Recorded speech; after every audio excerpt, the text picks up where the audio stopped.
أعوذ بالله من الشيطان الرجيم.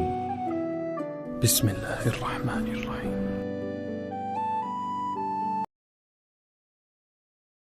شروع اللہ کا نام لے کر جو بڑا مہربان نہایت رحم والا ہے۔ اے نبی صلی اللہ علیہ وآلہ وسلم، اپنے پروردگار کا نام لے کر پڑھو جس نے تمام کائنات کو پیدا کیا، جس نے انسان کو خون کی پھٹکی سے بنایا۔ پڑھو اور تمہارا پروردگار بڑا کریم ہے، جس نے قلم کے ذریعے سے علم سکھایا اور انسان کو وہ باتیں سکھائیں جن کا اس کو علم نہ تھا، مگر انسان سرکش ہو جاتا ہے اس بنا پر کہ وہ اپنے آپ کو بے نیاز سمجھتا ہے۔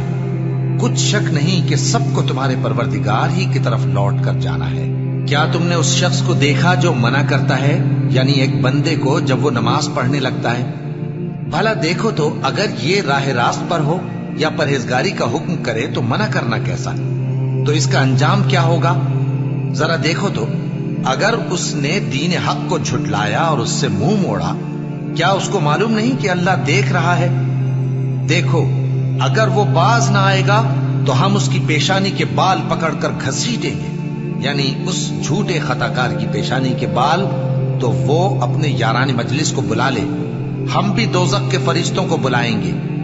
دیکھو اس کا کہا نہ ماننا اور سجدہ کرنا اور اللہ کا قرب حاصل کرتے رہنا۔